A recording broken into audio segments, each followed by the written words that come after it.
The evening train was packed as usual. David stood holding the overhead rail, staring at nothing in particular.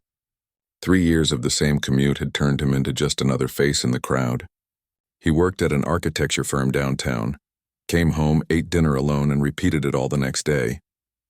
Nobody really knew him, and that's exactly how he wanted it. Life hadn't always been this way.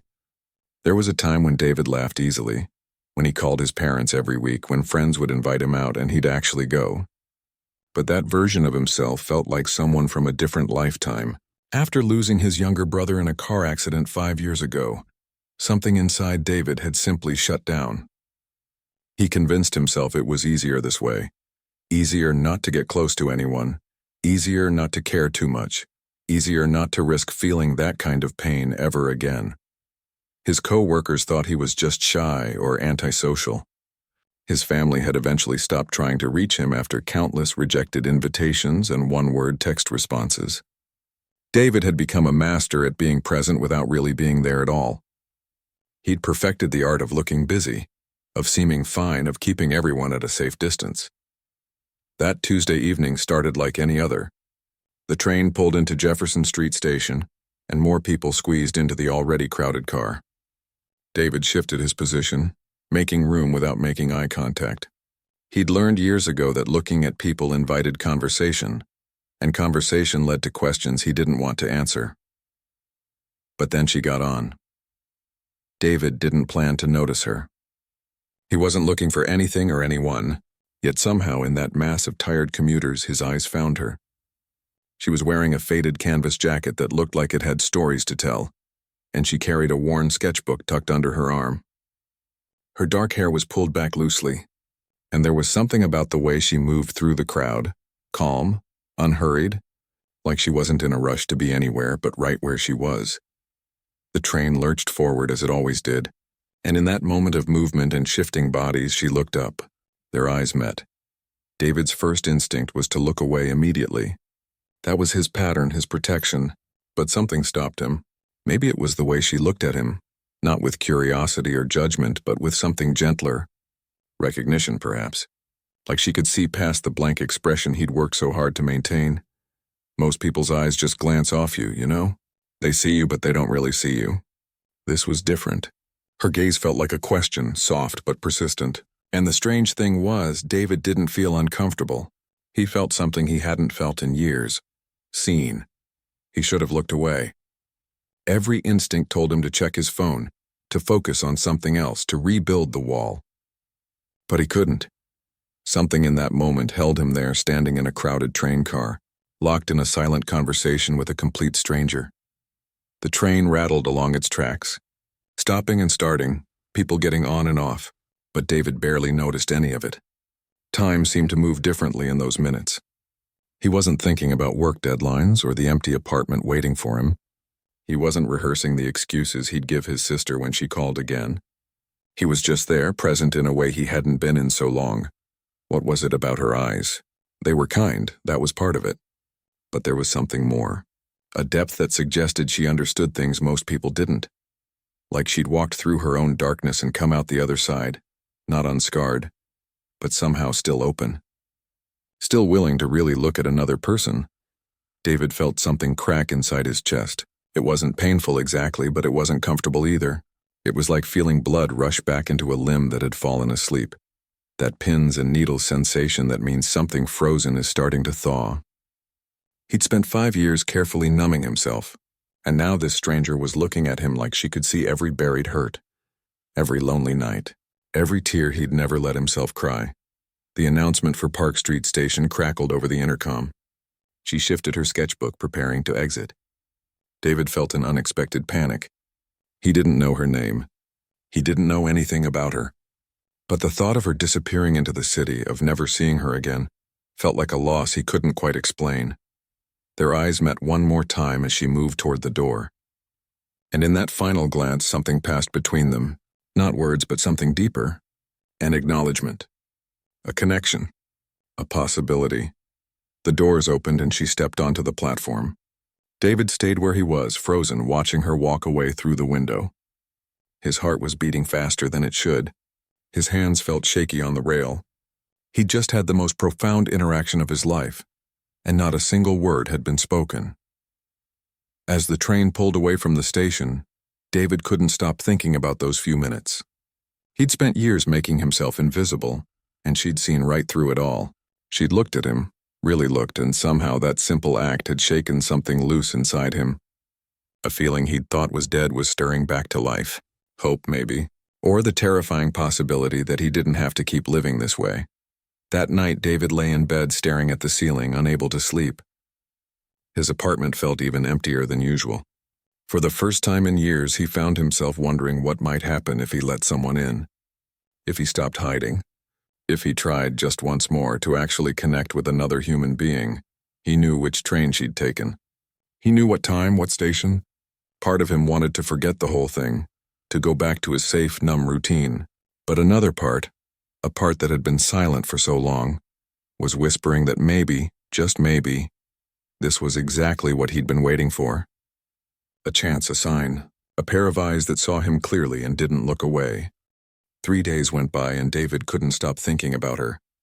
He found himself taking the same train at the same time, scanning the crowd at every station. It was ridiculous, he knew that. What were the odds of seeing the same person again in a city of millions? But something had shifted in him. That brief moment of connection had awakened something he'd thought was gone forever, the desire to be known. His routine at work continued as usual. He sat at his drafting table, worked on building designs, attended meetings where he spoke only when necessary. But his mind kept drifting back to that train car, to those eyes that had seen past his carefully constructed armor. His colleague Tom asked him twice if he was feeling okay, and David realized he'd been staring at his computer screen without actually seeing it. On the 4th day, he saw her again. His heart literally jumped when he spotted that canvas jacket in the crowd. She was standing near the middle of the car, her sketchbook under her arm as before. David positioned himself where she might see him, feeling both foolish and hopeful. When the train swayed and she looked up, their eyes met again, and this time she smiled. It was a small smile, knowing somehow, like they shared a secret that no one else in that crowded car could understand. At Park Street, she moved toward the exit. David's feet moved before his brain could overthink it. He followed her off the train, keeping a respectful distance, feeling like a character in a movie he'd never auditioned for. She walked half a block and entered a small coffee shop called The Daily Grind, the kind of place with mismatched furniture and local art on the walls. David stood outside for what felt like an hour, but was probably only 30 seconds. Then he took a breath and went in. She was at the counter ordering. David approached, his mouth dry. All the smooth opening lines he'd never needed before completely forgotten. She turned, and up close her eyes were even more remarkable, warm and clear, holding that same gentle attention that had affected him so deeply. "Hi," he managed. "I don't usually do this. Actually, I never do this. But I feel like I should know you. Does that sound crazy?" She studied him for a moment, and he could see understanding in her expression.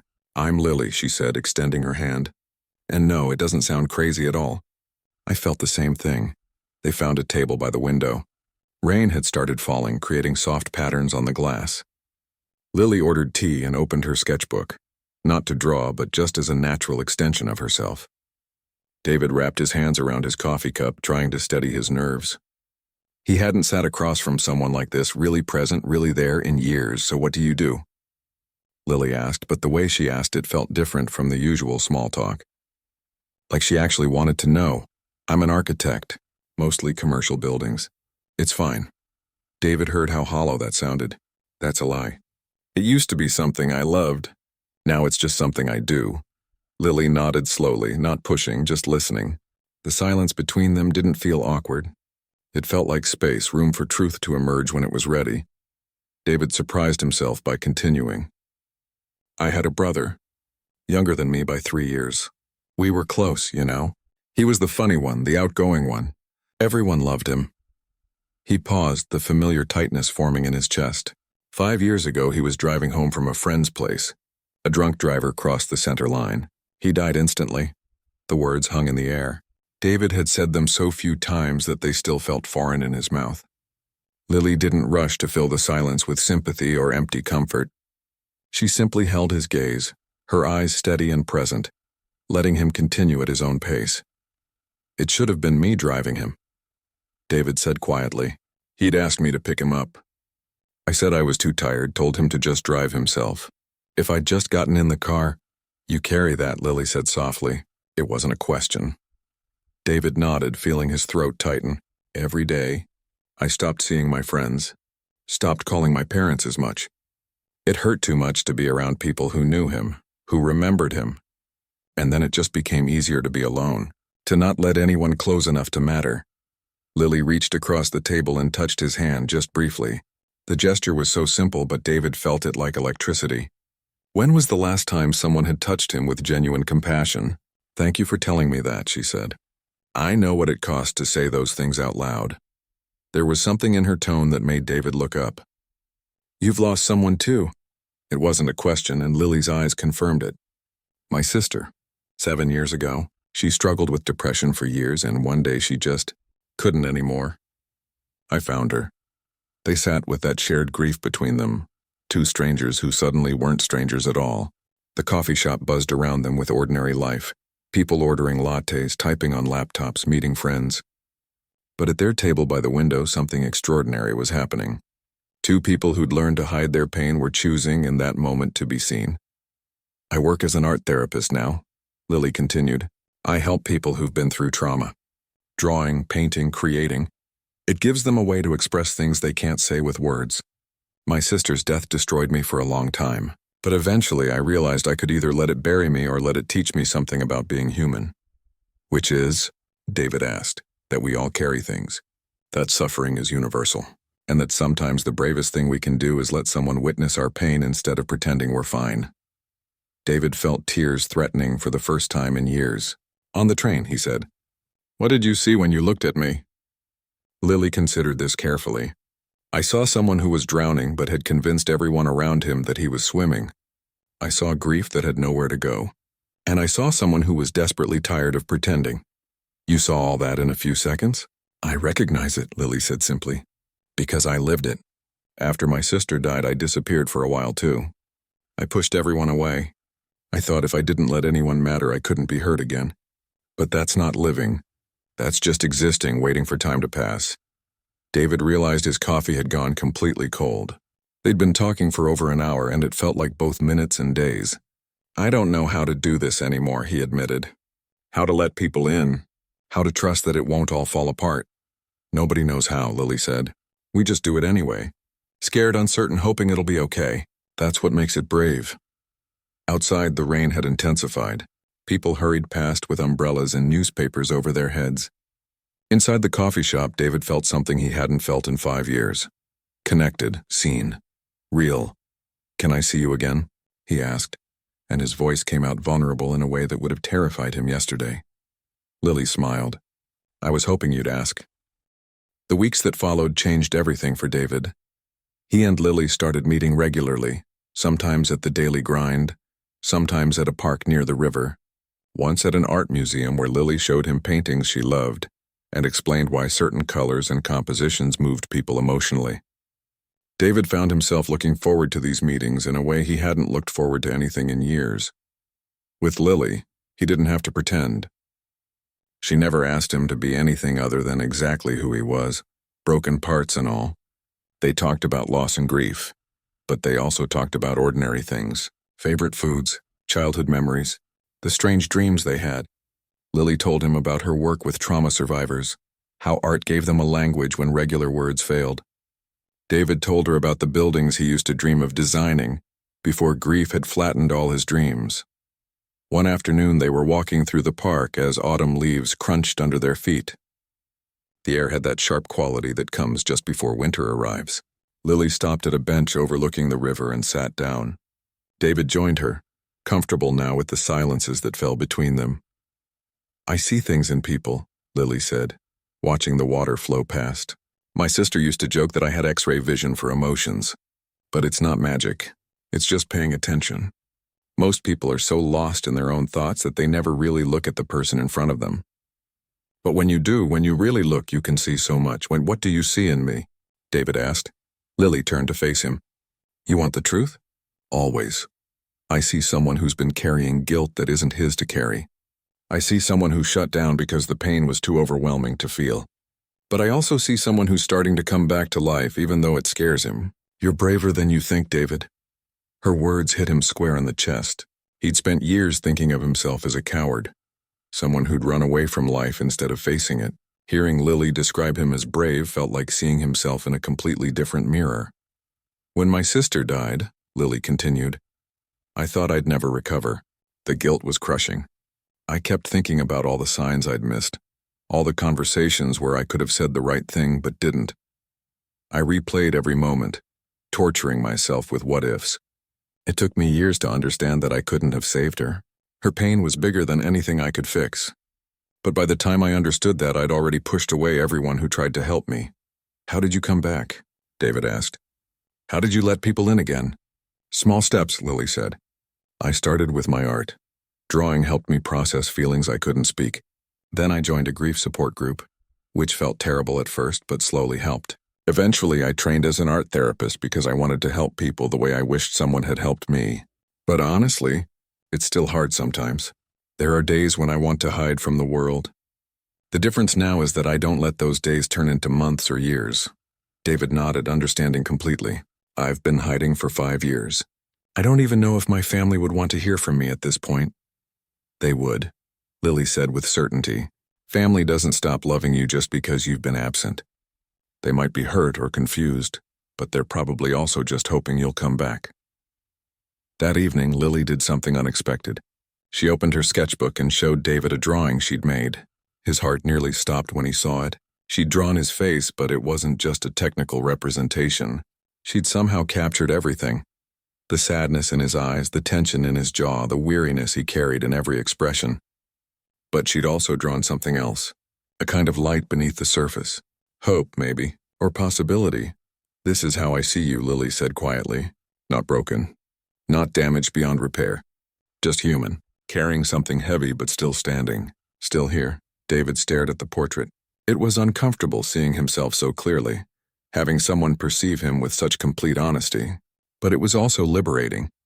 Lily saw him, really saw him, and she hadn't turned away. She wasn't frightened by his grief or disappointed by his weakness. She simply witnessed him, accepted him, and stayed, I'm afraid. David admitted, his voice barely above a whisper. I'm afraid that if I let myself care about you, something will happen. That I'll lose you too. That the universe will take away anything good I let myself have. Lily reached over and took his hand. I understand that fear. I have it too. After losing my sister, every relationship feels fragile. Every goodbye feels potentially permanent. But David, living in fear of loss isn't protecting you from pain. It's just guaranteeing you'll miss out on connection. What if I'm not strong enough? You are, Lily said firmly. You've survived the worst thing that could happen to you. You're still here. That takes enormous strength, even if it doesn't feel like it. They sat in comfortable silence as the sun began to set, painting the sky in shades of orange and pink. David looked at the drawing again, at his own face seen through someone else's compassionate eyes. For the first time in years, he felt something other than grief or numbness. He felt grateful. Grateful for this unexpected connection. Grateful for Lily's patience and understanding. Grateful to still be alive and capable of feeling something real. But gratitude brought fear with it. The more he cared about Lily, the more he had to lose. That night, lying in bed, David felt the familiar urge to retreat, to protect himself by pulling away before things got too deep. It would be easier, safer to end things now, to go back to his comfortable isolation where nothing could hurt him. His phone sat on the nightstand. Lily had sent a text. Thank you for today. For trusting me with your story. David stared at the message for a long time. Then he turned his phone face down and closed his eyes, trying to ignore the war happening inside him between fear and hope, between safety and life. 2 weeks of silence followed. David stopped answering Lily's texts. He took different trains, different routes, anything to avoid running into her. At work, he threw himself into a new project with obsessive focus, staying late every night. His colleague Tom commented that David seemed even more withdrawn than usual, but David brushed it off with vague excuses about deadlines. The truth was simpler and more painful. He was running again. Just when something real and meaningful had started to develop, just when he'd begun to feel alive again, David had panicked. The old fears had come roaring back. What if he let himself love someone and lost them too? What if he wasn't capable of being the kind of person Lily deserved? What if his broken pieces cut her along the way? So he did what he'd learned to do. He disappeared. Lily sent a few more messages over those 2 weeks. Nothing demanding or angry. Just simple check-ins. Hope you're doing okay. Thinking about you. I'm here when you're ready to talk. Each message made David feel worse. She didn't deserve this treatment. She'd been nothing but honest and kind, and here he was, repaying her openness with silence. But every time he tried to respond, the words stuck in his throat. What could he possibly say? On a Friday evening, David's phone rang. His older sister Karen's name appeared on the screen. He almost let it go to voicemail like he usually did, but something made him answer. David. Karen's voice was tight, worried. I need to talk to you about Mom. She's not doing well. The doctors found something. We need you to come home. The words hit him like cold water. His mother, in Vancouver. The family he'd been avoiding for years. What do you mean? He asked, his voice strange in his own ears. Karen explained. Their mother had been having tests done. There were concerns about her heart. Nothing immediately life-threatening, but serious enough that the family needed to discuss options and be together. We need you here, David, Karen said, and there was a note of desperation in her voice. I know you've been dealing with your own stuff, but we're still family. We still need you. After he hung up, David sat in his empty apartment feeling the walls close in. His mother, the woman who'd called him every month for 5 years, never giving up even when he barely responded. The woman who'd held him at his brother's funeral while he couldn't hold himself together. He'd convinced himself that staying away was protecting them from his darkness. But maybe he'd just been protecting himself from having to feel anything at all. That night, David couldn't sleep. He thought about his brother, about his mother, about Lily, about all the connections he'd severed in the name of self-preservation. Lily's portrait of him sat on his dresser where he'd placed it after she gave it to him. In the dim light from the street, he could see his own face looking back at him, the face of someone carrying something heavy but still standing. Around 3 a.m, something broke open inside David's chest, not gently but like a dam bursting. He found himself crying, really crying for the first time since the funeral.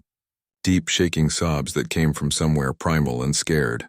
He cried for his brother, for the years he'd wasted, for his mother's illness, for the way he'd treated Lily.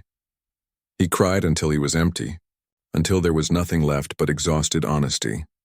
The next morning, David stood outside the daily grind. Saturday mid-morning. He knew Lily often came here on weekends to sketch. Through the window he could see her at their usual table, her sketchbook open, completely absorbed in her work. His heart hammered against his ribs. This was his pattern. See someone he cared about get scared, run away. But maybe, just maybe, he could choose a different pattern this time. He pushed open the door. The little bell chimed. Lily looked up, and when she saw him, her expression shifted through several emotions, surprise, relief, something that might have been pain. But there was no anger, just that steady, patient attention she'd always given him. David crossed the coffee shop and sat down across from her. I'm sorry, he said. The words felt inadequate but necessary. I got scared and I ran. That's what I do. But I don't want to do it anymore. Lily closed her sketchbook slowly. What changed? She asked, and her voice was gentle but serious. My sister called. My mom's sick. They need me to come home to Vancouver. David took a shaky breath, and I realized I've been running for 5 years. Running from my family, from my grief, from you, from anything that might make me feel something real. But running hasn't protected me from pain. It's just made me lonely. I've been scared too, Lily admitted. After you stopped responding, I kept wondering if I'd pushed too hard, seen too much. If I'd scared you off by being too direct. I've spent years working with trauma, but I'm still learning how to navigate my own relationships. You didn't do anything wrong, David said firmly. You were honest and kind and exactly what I needed. I was just terrified because for the first time in 5 years, I actually cared about someone. And caring means risking loss. But not caring, that's just a different kind of loss, isn't it? They talked for 2 hours that morning. David told her about his mother, about the phone call, about his realization that he'd been existing rather than living. Lily shared her own fears about their connection. How she'd been working through her worries that she was repeating old patterns of trying to save people instead of just being with them. "I need to go to Vancouver," David said finally, "to see my family, to deal with whatever's happening with my mom, but I'm terrified. I haven't seen them in person in 3 years. My dad and I haven't had a real conversation since the funeral. My sister probably resents me for disappearing. And now I'm supposed to show up and be present?" Lily reached across the table and took his hand. "You don't have to be perfect. You just have to be there. That's all they want, your presence, not your perfection." David looked down at their joined hands. "Would you come with me?" The words came out before he could stop them. "I know that's asking a lot. We've only known each other a few weeks, but I think I need someone who understands, someone who won't let me run again." Lily's eyes widened, and for a moment David thought he'd asked too much. But then she smiled, warm and real. "Yes," she said. "I'd be honored." The flight to Vancouver felt surreal. David sat by the window watching clouds drift past at 30,000 feet, Lily reading a book beside him. Every now and then their shoulders would touch, or she'd look over and smile, and David would feel both terrified and grateful. He was heading back to face everything he'd been running from, and he wasn't doing it alone. His sister Karen had been shocked when David called to say he was coming. Even more shocked when he mentioned he was bringing someone. "You're bringing a friend?" Karen had asked, her voice full of careful hope. "David, that's really good. Mom will be so happy to see you. We all will." The taxi from the airport took them through familiar streets that felt like visiting a museum of his old life. The corner store where he and his brother used to buy candy. The park where they'd played basketball. The coffee shop where his family gathered on Sunday mornings. Every landmark carried memories, and David felt them pressing against his chest like physical weight. When they pulled up to his childhood home, David's hands started shaking. The house looked the same blue paint, same flower beds his mother tended obsessively. But everything felt different. He was different. "I can't do this," he whispered. Lily squeezed his hand. "Yes, you can. One step at a time." Before David could spiral further, the front door opened. His mother stood there, older than he remembered, her hair more gray. For a moment, they just looked at each other across the distance of the front yard. Then she started crying. And David found himself moving, crossing that space, falling into her arms like he was 8 years old again instead of 32. "My boy," she kept saying. "My boy came home." The next few days were harder than David expected, but also healing in ways he couldn't have imagined. His father, usually quiet and reserved, broke down crying the first evening, admitting he'd thought he'd lost both sons in that accident. Karen revealed how abandoned she'd felt when David disappeared, but also how she'd understood because she'd wanted to disappear too. They all went to the cemetery together. David stood at his brother's grave for the first time since the funeral, Lily standing a respectful distance away, giving him space but staying close enough that he knew she was there. He told his brother he was sorry for running, for wasting years, for not being there for their parents. And somehow, standing there with the people who loved him, David felt the guilt start to lift just a little. His mother's health situation was serious but manageable with treatment. The family spent hours talking through options, making plans, supporting each other. David was amazed at how natural it felt to fall back into family rhythms, how much he'd missed these people without even realizing it. Throughout it all, Lily was a quiet presence. She sketched in the corner while the family talked. She helped David's mother in the kitchen, listening to stories about David as a child. She went for walks with Karen, giving the family space but staying available whenever David needed her. His family loved her immediately, drawn to her calm warmth and genuine interest in their stories. On their last evening, David took Lily to the beach where he and his brother had spent countless summer days. The sun was setting, turning the water into liquid gold. They walked along the shore, shoes in hand, letting the waves wash over their feet. "Thank you," David said, "for coming, for being here, for seeing me." "You saved your own life," Lily replied. "I just saw you clearly enough that you couldn't hide from yourself anymore." David stopped walking and turned to face her. The setting sun lit up her face and he looked into her eyes. Really looked. The way she'd looked at him that first day on the train. He saw her losses, her strength, her fears, her incredible capacity for compassion. He saw a woman who'd walked through her own darkness and chosen to stay open to connection, despite knowing how much it could hurt. I see you too, he said softly. And you're remarkable. Lily smiled, that small knowing smile that had first captured his attention. We're both just human, trying our best, choosing connection over safety, even when it's scary. They stood there as the sun dipped below the horizon, two people who'd found each other in the most unexpected way, through a silent exchange on a crowded train, through eyes that had learned to really see another person past all the protective walls and defenses. David understood now what had passed between them that first day. It wasn't magic or telepathy. It was the profound act of truly witnessing another human being, of looking past the surface to see the wounded soul beneath. Lily had offered him her complete attention, her compassionate gaze, and in that offering she'd given him permission to be real, to be broken, to be human, and he'd done the same for her, because connection isn't one person saving another. It's two people choosing to see each other honestly, choosing to stay even when it's hard, choosing to believe that being known is worth the risk of being hurt. What happens now? David asked as darkness settled over the water. Lily threaded her fingers through his. We keep choosing this. Every day, we mess up sometimes. We get scared. We have bad days. But we keep choosing to show up, to be honest, to let ourselves be seen. That's all we can do. David nodded, feeling peace settle over him like the gathering night.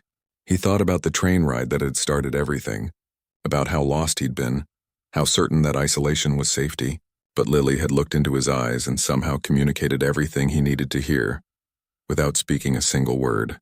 She'd told him he wasn't alone, that his pain was valid, that he was worth seeing, worth knowing, worth loving, and in learning to receive that gift, David had learned to give it too. To his family, to himself, to Lily. The language of truly seeing another person. It was the most important conversation anyone could have. They walked back toward the parking lot hand in hand, two survivors of loss who'd chosen life. The stars were coming out overhead, and somewhere in the city, David's family was waiting, happy to have him home. Tomorrow they'd fly back and figure out what came next. But right now, in this moment, David felt something he hadn't felt in 5 years. He felt grateful to be alive. Grateful for second chances. Grateful for eyes that had seen him clearly and hadn't looked away. And that was enough. More than enough. It was everything.